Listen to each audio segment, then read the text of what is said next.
चिंटू एक छोटा सा बच्चा था जो अपने माता पिता के साथ हरिपुर गांव में रहता था। उसका घर मिट्टी का बना था, लेकिन दिल बहुत बड़ा था। वो रोज सुबह उठकर स्कूल जाता और दोपहर में अपने पिता के साथ खेत में काम करता।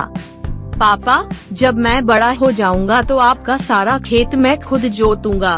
बिल्कुल बेटा, पर मेहनत और ईमानदारी कभी मत छोड़ना। एक दिन चिंटू खेत के पास आम के पेड़ के नीचे बैठा पढ़ाई कर रहा था। तभी उसे झाड़ियों से आवाज आई, बचाओ, कोई है, मुझे छुड़ाओ। चिंटू डरते डरते झाड़ियों के पास गया और देखा कि एक छोटा सा हरा तोता जाल में फंसा हुआ है।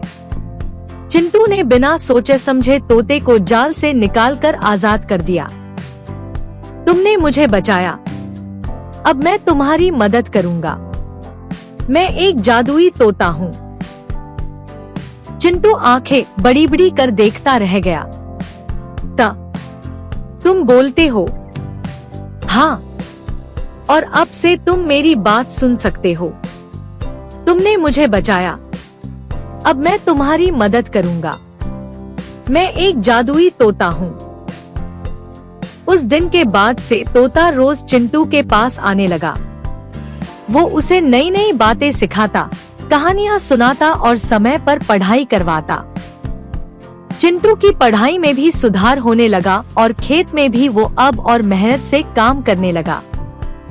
याद रखो चिंटू, दुनिया में सबसे बड़ा जादू है मेहनत और सच्चाई। एक दिन गांव में पढ़ाई की प्रतियोगिता हुई जिसमें चिंटू ने पहला इनाम जीता। सभी हैरान थे। ये तो वही चिंटू है जो पहले क्लास में सो जाता था। अब मुझे मेरा तोता गुरु मिला है। एक दिन एक सेठ को तोते के बारे में पता चला। वो चिंटू के पास आया और बोला, मुझे ये तोता बेच दो, मैं तुम्हें ढेर सारे पैसे दूंगा। मैं अपने दोस्त को नहीं बेच सकता। यह मेरी दौलत नहीं, मेरी सीख है। सेठ चुपचाप चला गया। अब गांव के दूसरे बच्चे भी चिंटू की तरह मेहनत करने लगे।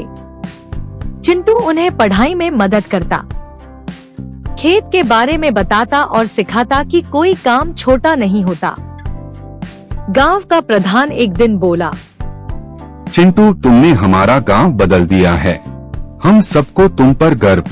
कुछ महीनों बाद तोता बोला, अब मेरा समय पूरा हुआ, मुझे जाना होगा। लेकिन तुमने जो सीखा है वो कभी मत भूलना। चिंटू की आंखों में आंसू थे, लेकिन उसने सिर हिलाकर वादा किया, मैं मेहनत और सच्चाई को कभी नहीं छोड़ूंगा।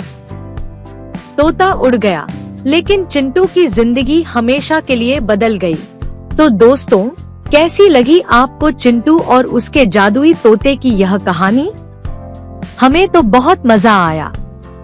अगर आपको भी ये कहानी पसंद आई हो तो इस वीडियो को लाइक कीजिए, channel Pihu Hindi cartoon story को सब्सक्राइब कीजिए और कमेंट में बताइए कि अगर आपको एक जादुई तोता मिल जाए तो आप क्या सीखना चाहेंगे। मिलते हैं अगली मजेदार और सीख देने वाली कहानी में। तब तक के लिए बाय बाय बच्चों।